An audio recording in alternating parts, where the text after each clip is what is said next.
எல்லாம் வல்ல அல்லாஹுவின் அன்பும் மேலான கருணையும் நமக்கெல்லாம் வந்து சேரட்டுமாக.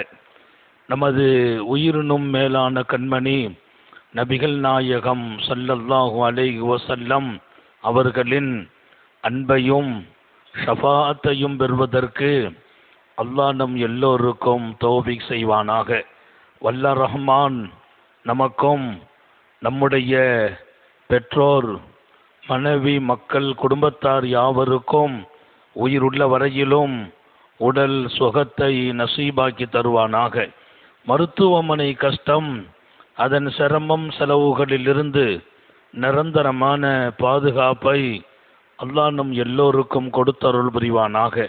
வானம் பூமியினுடைய ஆபத்துகளை விட்டும், முசீபத்துகளை விட்டும், கெட்ட முடிவுகளை விட்டும் நம்மையும் நம் குடும்பத்தையும் பாதுகாத்து அருள் புரிவானாக. அவனுடைய படைப்புகளின் தீங்குகள் அனைத்திலிருந்தும் நம்மையும் நம் சமூகத்தையும் காத்தருள் புரிவானாக. அல்லாஹுவின் மாபெரிய அருளால் நம்முடைய மிகச்சிறப்பான உயர்வான வாழ்க்கை என்பது எப்போதுமே அல்லாஹுவால், ரசூலால் பாராட்டப்படுகிற இடத்தில் நமக்கு தரப்பட்டிருக்கிறது. நாம் எப்போதும் உயர்ந்த நிலையிலே இருப்பதை அல்லாஹ்வே பிரியப்படுகிறான். கண்மணி ரசூலுல்லாஹி ஸல்லல்லாஹு அலைஹி வஸல்லம் அவர்களும் பிரியப்படுவார்கள்.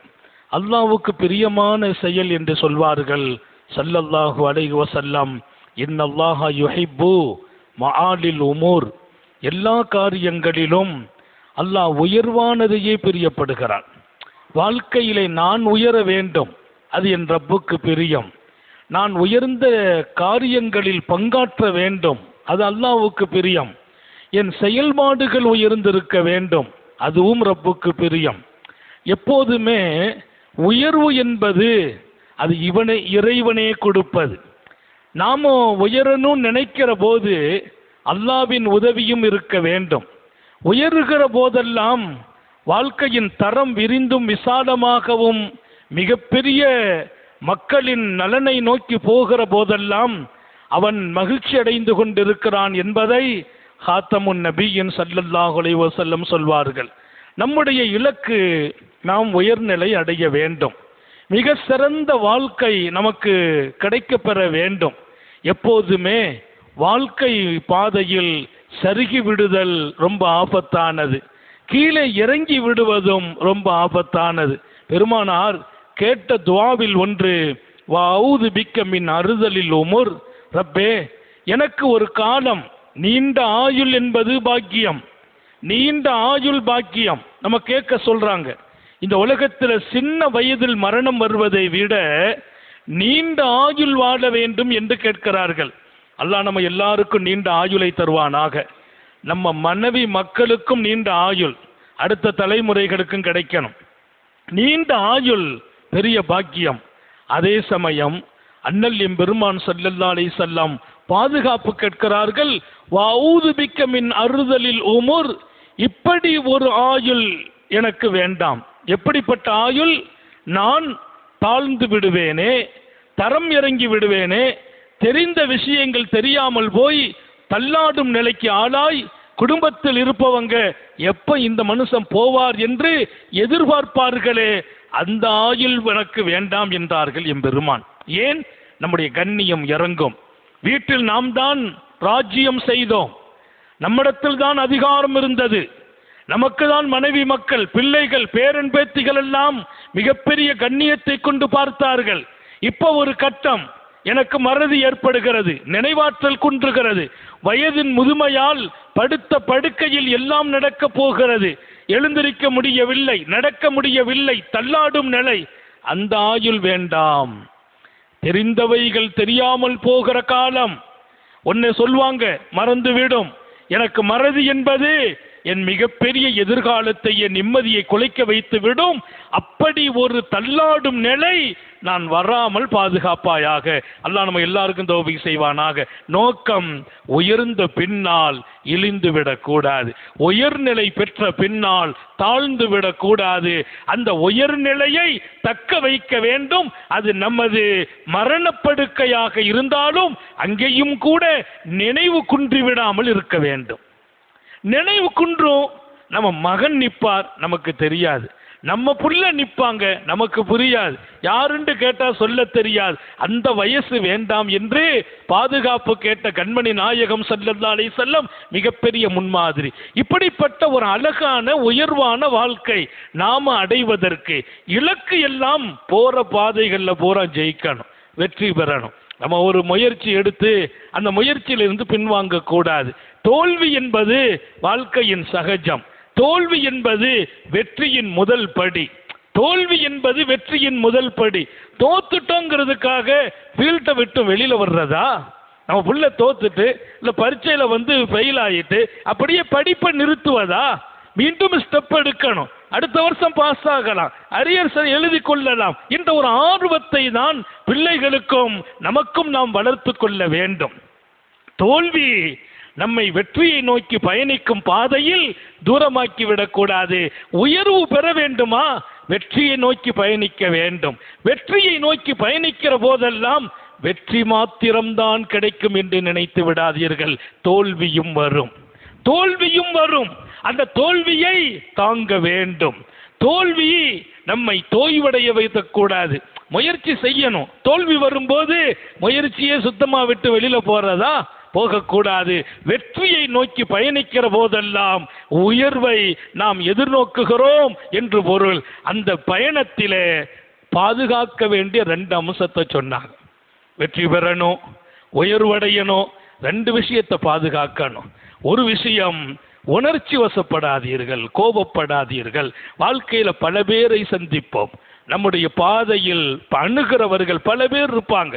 பல மதத்தவர்கள், பல குணமுடையவர்கள், பல நினைவுடையவர்கள், பல சிந்தனையாளர்கள். நாம் ஒருவரோடு பழக போவதில்லை. பல மக்கள், பலதரப்பட்ட குணம். 5 விரலும் ஒரே மாதிரி இருப்பதில்லை. என் வீட்டில் பிறந்த 5 பிள்ளைகளும் ஒரே குணமுள்ளவர்களாக இருப்பதில்லை. என் மனைவியின் குணம் எனக்கு இருக்காது. சில நேரம் என் குணம் என் மனைவிக்கு இருக்காது. அதே போல் உங்களுடைய குணம் உங்கள் பிள்ளைகளுக்கு இருக்காது. பிள்ளைகளின் அம்சம் உங்களிடத்தில் இருக்காது. பலதரப்பட்ட குணமுடையவர்களோடு, பலதரப்பட்ட நிலையுடையவர்களோடு நாம் இந்த ஃபீல்ட்ல நிற்போம். வியாபாரமாகட்டும், தொழில்துறையாகட்டும், இறை வணக்கமாகட்டும், நாம் சந்திக்கும் இந்த பாதை வெற்றியை நோக்கி புறப்படும் போது உணர்ச்சி வசப்படுவதும் கோபப்படுவதும் மென்று விழுங்க வேண்டும். அல்லாஹ் திருக்குர்ஆனிலேயே வழிகாட்டுகிறான். உயர்ந்தவர்கள் எல்லாம், வெற்றியாளர்கள் எல்லாம், சாலிஹீன்கள் எல்லாம் ஒல் காதிமீனல் கைல், கோபத்தை மென்று விழுங்கினார்கள். கோபத்தை முழுங்கிறணும். அது நம்மை மீறும். ஒருவர் சொன்னார், ஒரு கவிஞர், அல் ஜுனூனு ஃபுனூன், அல் ஜுனூனு ஃபுனூன், பைத்தியம் பல வகை, பைத்தியம் பல வகை. மனிதா உன் கோபமும் பைத்தியம் என்றார். மனிதா உன் கோபம் ஒரு பைத்தியம். கோபத்தில் நீனும் போதை உடையவனும் சமம் என்றார். நீனும் போதை உடையவனும் சமம் என்றார். நீனும் பைத்தியக்காரனும் சமம் என்றார். ஏன்? போதையில் இருக்கிறவனுக்கு யார்கிட்ட நிற்கிறோம், யாரை பார்க்கிறோம், மனைவி எது, பிள்ளை எது தெரியாது. தாய் எப்படி, தந்தை எப்படி விளங்காது. அதே போல் கோபம். உன் தாய்க்கு முன்னால் கோபப்படும் போது தாயின் தரத்தை இறக்கி விடுவாய். உன் தந்தை முன்னால் கோபப்பட்டால் தந்தையின் கண்ணியத்தை இறக்கி விடுவாய். அதே போல் உன் பிள்ளைகளிடத்தில் உணர்ச்சி வசப்பட்டால் பிள்ளைகளையே இழந்து விடுவாய். மக்களை பழகிற போது பலதரப்பட்ட மக்களோடு நீ சந்திக்கும் உன் வாழ்க்கையில் கோபமும் உணர்ச்சியும் அடக்கப்பட வேண்டும். அல்லாஹ் சொல்வான், அதை வென்று விழுங்கினார்கள் வெற்றியாளர்களும் சாலிஹீன்களும். அல்லாஹ் நம்ம எல்லாருக்கும் தௌபீக் செய்வானாக.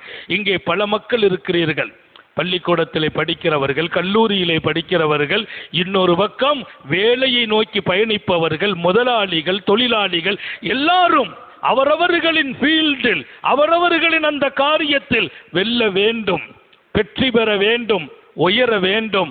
நீங்கள் எழுதி வையுங்கள், உணர்ச்சியும் கோபமும் அடக்கிவிட வேண்டும். நம்முடைய கோபத்தால் நாம் யாரை இழக்கிறோம்?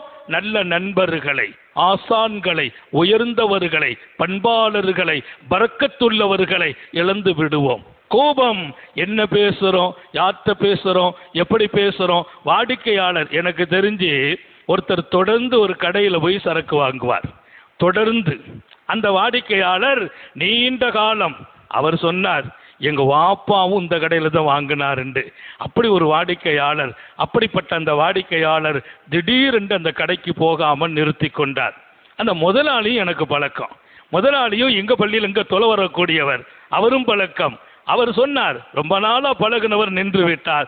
அவர் யதார்த்தமா சொன்னார், ஒண்ணுமில்லை ஹஜ்ரத், ஒரு சின்ன பொருள், அந்த விஷயத்துல நான் கொஞ்சம் தாராளமாக நடந்தேன். அவர் ரொம்ப உணர்ச்சி வசப்பட்டார், ரொம்ப கோபப்பட்டார், சில வார்த்தைகளை சொல்லிட்டார். அந்த வார்த்தை என்னால தாங்க முடியல. வேண்டாம், நம்ம ஏன் வம்ப வளர்க்கணும், மனசு கஷ்டமா இருக்குது, போவதை நிறுத்திக்கிட்டேன்னார். தந்தை காலம் முதல் இன்று வரையிலும் தொடருகிற ஒரு வாடிக்கையாளரை ஒரு முதலாளி இழக்கிறார். ஏன் இறந்தால்? அவர் கோபத்தால், அவன் உணர்ச்சியால். கோபமும் உணர்ச்சியும் கொட்டும் வார்த்தையை அது புரியாமல் கொட்டும். பின்னால் எடுக்க நினைத்தால் அது செதறி போனது. செதறியதை எடுக்க முடியாது. ஒருத்தரை ஒரு தடவை ஓங்கி அடிச்சிட்டா கூட மன்னிப்பு வாங்கிடலாம். ஒரு வார்த்தையை சொல்லிட்டீங்கன்னா காலம்பூரா அந்த வார்த்தை இதயத்தை ரணப்படுத்தும். எனவேதான் சொன்னான் நீ அடித்தால் அந்த புண் ஆறிவிடும். நாவினால் சுட்ட புண் ஆறாது, தீயால் சுட்ட புண் ஆறும். தீயால் சுட்ட புண் ஆறும், நாவால் சுட்ட புண் ஆறாது.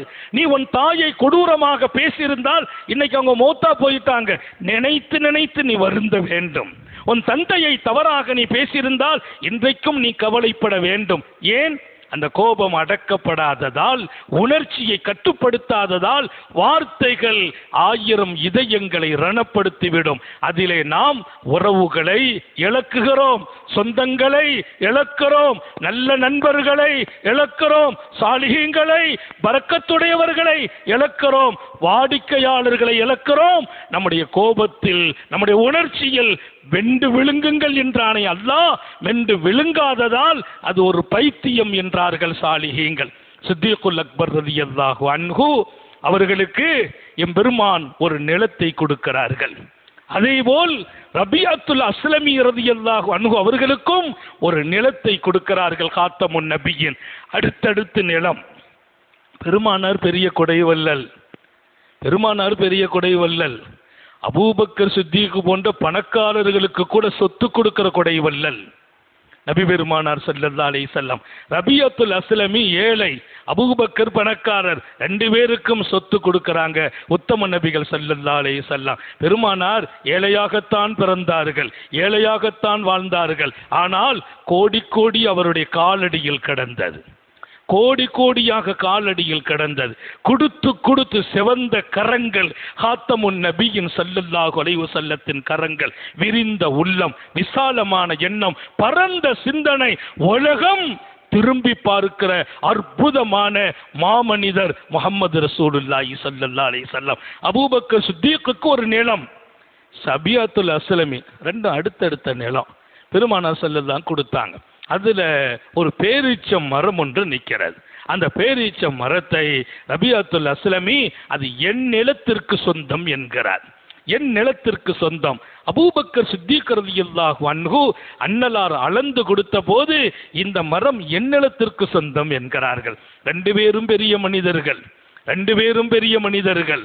மாநபி ஸல்லல்லாஹு அலைஹி வஸல்லத்தின் முத்தாய்ப்பான அன்பு தோழர்கள். இங்கே ஒரு சாதாரண நிலம்தான், அது 2 பேருக்கும் தரப்பட்டிருக்கிறது.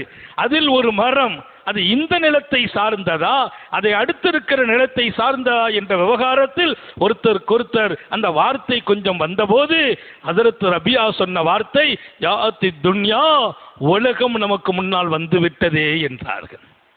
என்ன வந்துட்டு? துன்யா வந்து விட்டது. துன்யாவில தான் பிரச்சனை, போட்டி இங்கேதான், பொறாமை இங்கேதான், பிரச்சனைகள் இங்கேதான். இன்றைக்கு உங்களுக்கும் எனக்கும் இருக்கிற விரிந்த அன்பில், விசாலமான நெருக்கத்தில் இந்த துன்யா, இந்த மரம் நமக்கு முன்னால் ஒரு பெரிய பிரச்சனையாக வந்து நிற்கிறதே என்று சொன்னார் ரபிஅத்துல் அஸ்லமி. கொஞ்சம் ஒரு கோபம் அபூபக்கர் சித்திக்கு. நம்ம மரத்தை அவர் தாமரன்னு சொல்றாரு, இதுல என்ன அந்த கரெக்டான அளவு தெரியல. அதுல கொஞ்சம் கோபப்பட்டு அபூபக்கர் ஒரு வார்த்தை சொன்னார். யாரை பார்த்து? ரபியாவை பார்த்து சொல்லிவிட்டார்கள் கோபத்தில். சொன்ன பின்னால் ரபியாவுக்கு ரொம்ப வருத்தம். அபூபக்கரா இப்படி பேசினார்கள், அபூபக்கரா இப்படி பேசினார்கள். நம்ம பேசுற வார்த்தை இல்லை. நம்ம கோபப்பட்டு பேசணும்னா காது கொடுத்தே கேட்க சகிக்காது. நம்ம கோபத்தில் பேசுற வார்த்தைகள் எல்லாம் காது கொடுத்தே கேட்க சகிக்காது. அதை காது கொடுத்து கேட்கலங்கிறதுக்கு அல்லாஹ்வுக்கு நன்றி சொல்லணும். நம்ம காதுல விழலையே, அல்லாஹ்வுக்கு நன்றி சொல்லணும். அந்த மாதிரி வார்த்தைகளை எல்லாம் உச்சரித்து விடுவோம். அபூபக்கர் சித்திக் அப்படி வார்த்தையை உச்சரிக்கல. அவங்க ஒரு வார்த்தை சொல்ல அதை ரபிஅத்துல் அஸ்லமியால் தாங்க இயலல்ல. உடனே வருத்தப்பட்டு பிரச்சனை விடுங்க நான் போறேன்னு போயிட்டாங்க. பின்னாலேயே ஓடி வர்றாங்க அபூபக்கர் சித்திக், என்னை மன்னிச்சிருங்கன்னாங்க. அவர்கள் மனிதர்கள் இல்லை, இல்லை, மனித குலத்தின் மாண்பாளர்கள். மனிதர்கள் மாத்திரமல்ல, மனித குலத்தின் மாண்பாளர்கள். தவறுதான், ஏதோ கோபத்தில் ஒரு வார்த்தை வந்து விட்டது. அடக்க வேண்டுமே கோபத்தை, அழிக்க வேண்டுமே நாங்கள் கோபத்தை. ஆனால் ஏதோ அந்த வார்த்தை நடந்தது, மன்னித்து விடுங்கள் என்று சொல்லார் சையதுனா அபூபக்கர். ரபிஅத்துல் அஸ்லமி மௌனமாக நிற்கிறார். மன்னிக்கிறேன்னு சொல்றது இல்லை, அந்த வார்த்தையை திரும்ப நீங்க என்ன பார்த்து சொல்லுங்கள் என்றார். அந்த வார்த்தையை என்ன பார்த்து சொல்லுங்கள் என்கிறார் அபூபக்கர். யாரை பார்த்து? ரபிஅத்துல் அஸ்லமியை. சையதுனா ரபிஅத்துல் அஸ்லமி சொல்லவே மாட்டேன் என்றார். சொல்லவே மாட்டேன். ஏன்? நான் சொல்ல மாட்டேன். நீங்க சொன்ன அதே வார்த்தை என்னை காயப்படுத்தி இருக்கிறது, அதை எப்படி நான் உங்கள் மீது சொல்வேன்? சொல்ல மாட்டேன். பின்னால ஓடி வந்து எப்படியாவது நீங்க சொன்னாதான் அல்லாஹ்ட்ட நான் அந்தஸ்தை பெற முடியும், உயர்வு பெற முடியும். உங்களுடைய மனசை காயப்படுத்தி அல்லாஹ்ட்ட நான் எப்படி அந்தஸ்தை பெறுறது? என் வாழ்க்கையில எப்படி ஜெயிக்கிறது? இன்னைக்கெல்லாம் சர்வசாதாரணமாக மனங்களை காயப்படுத்தி விட்டு அதற்கு பின்னால் அதை கண்டுகொள்ளாமல் வாழ்கிற சமூகங்களுக்கு இடையே, சர்வசாதாரணமாக உள்ளங்களை ரணப்படுத்தி விட்டு அது சம்பந்தமாக யோசிக்காமல் வாழ்கிற மனிதர்களுக்கு இடையே உங்களை நான் காயப்படுத்தினால் எப்படி எனக்கு நிம்மதி? எப்படி என் ரப்பின் அருள் கிடைக்கும்? நான் சொல்லும் இந்த வாழ்க்கை எல்லாருக்கும் வர வேண்டும். உங்க வீட்டு பெண்களுக்கும் கொடுங்கள். இன்னைக்கெல்லாம் பெண்கள் சர்வசாதாரணமா அடுத்த வீட்டு பெண்களை கொஞ்சம் கஷ்டப்படுத்தி விடுகிறார்கள். நம்ம வீட்டில் உள்ள குப்பையை கூட்டி பக்கத்து வீட்டில் வைத்து கொண்டு அந்த அம்மா வாய் பேச வச்சிடறாங்க. இன்றைக்கு பெண்கள் வாயால் நிறைய கெட்டு போயிருக்கிறார்கள். தடித்த வார்த்தைகளுக்கு சொந்தமாகிறார்கள். சொல்லுங்கள் இந்த செய்தி அவர்களிடத்தில் கொண்டு. உங்களின் நாவால் இன்னொருத்தர் காயப்படக்கூடாது. அல்லாஹ்வின் அன்பும் நெருக்கமும் கிடைப்பதற்கு, அல்லாஹ்வின் தொடர்பு கிடைப்பதற்கு, நீங்கள் வெற்றி பெறுவதற்கு, உயர்வு பெறுவதற்கு, மற்றவர்களினுடைய மனங்களில் நீங்கள் சந்தோஷத்தை தர வேண்டும் என்று நம்ம வீட்டு பெண்களுக்கு சொல்லணும். நம்ம பள்ளிவாசல்ல இருக்கிறோம், நல்ல செய்திகளை கேட்கிறோம், நம்ம கேட்டு நம்ம வாழ்க்கையை மாத்திக்கிடுவோம். நம்ம பெண்கள், நான் ஒரு பயான் செய்துட்டா எங்க வீட்டம்மாட்ட போய் சொல்வேன், இப்படி பேசுனேன். எப்படி சொல்றது? பக்குவமா, சும்மா சும்மா சாதாரணமா சாப்பிடும்போது, சாப்பிட்டு முடிச்சுட்டு ராத்திரி படுக்கையில் இன்னைக்கு ஜும்மால் இப்படி ஒரு செய்தி சொன்னேன். ஏன்? அந்த வாழ்க்கை அவர்களுக்குள்ள கொண்டு வரணும். இன்றைக்கு சொன்ன இந்த செய்தி நம்ம பெண்களுக்கு குறிப்பா போய் சேரணும். நாம் யாரையும் கோபப்பட்டு பேசிவிடக் கூடாது. அந்த வார்த்தை நடந்தால் அல்லாஹ்வின் அன்பு எப்படி கிடைக்கும்? மன்னித்து விடுங்கள். அபூபக்கர் கேட்கிறார் ரபிஅத்துல் அஸ்லமி இடத்தில், மீண்டும் நீங்கள் சொல்லுங்கள் என்னை பார்த்து. நான் சொல்ல மாட்டேன்டாங்க. 2-3 தடவை கேட்டாங்க, சொல்லல, ஓடி போயிட்டாங்க. இவங்க பின்னாலேயே வந்தாங்க.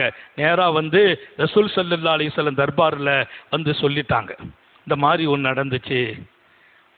அப்போ ரபிஅத்துல் அஸ்லமி சொல்றாங்க, என் குடும்பத்தில் சில பேர் வந்து நீ சொல்ல வேண்டியதானப்போ, அபூபக்கர் எவ்வளோ பெரிய ஆளு, அவங்க சொன்ன வார்த்தையை நீ திரும்ப சொல்லிட்டு அவங்க மன சந்தோஷப்படுவாங்களே, உங்களுக்கெல்லாம் என்ன விவரம் இல்லையா?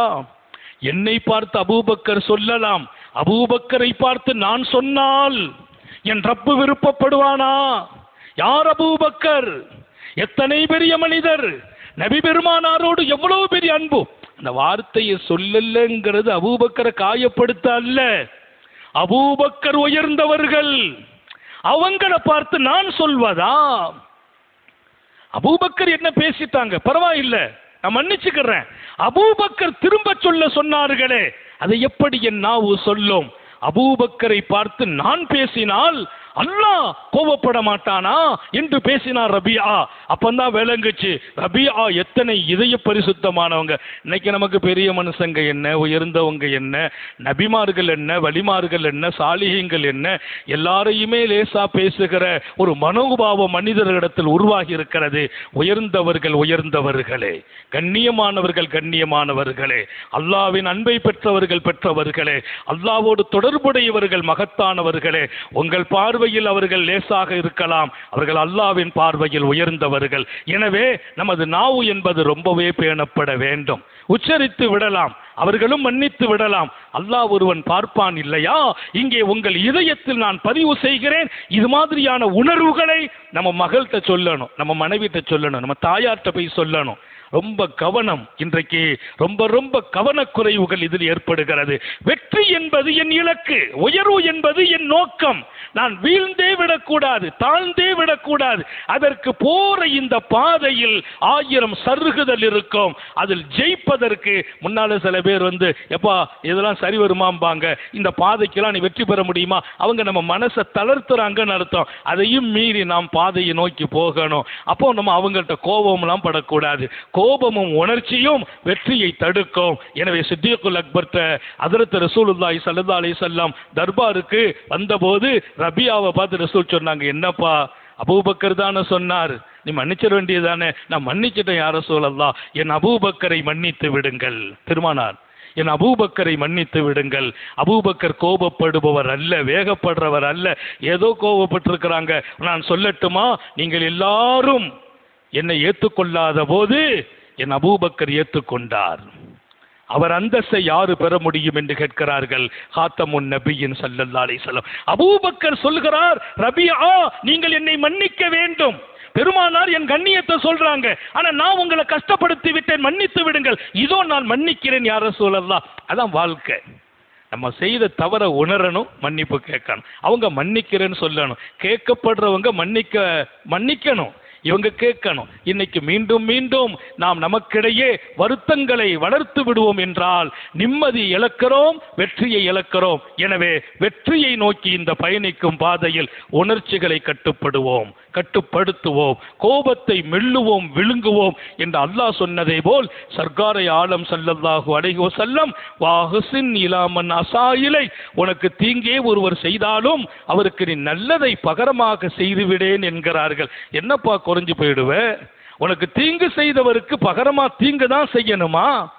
அது என் சுன்னத்து இல்லைங்கிறாங்க பெருமானார். உனக்கு தீங்கு செய்தவரை கூட நீ மன்னித்து விடுவதை தாண்டி நல்லது செய். யஹ்சின் வஹ்சின் இலா மன் அஸா இலை, உனக்கு தீங்கு செய்தவருக்கு மன்னிப்பை தாருங்கள். ஒவ்வொரு வீடுகளிலும் இந்த வாழ்க்கை பிரதிபலிக்கட்டும். இது ஜும்மாங்கிறது இங்க இருக்கிற 500 பேருக்கு பேசின பேச்சல்ல, பல லட்சம் பேர் இதயத்தை தொடணும். இங்க இருக்கிறவங்க ஒவ்வொருவர்கள் குடும்பத்திலே கொண்டு சேருங்கள்.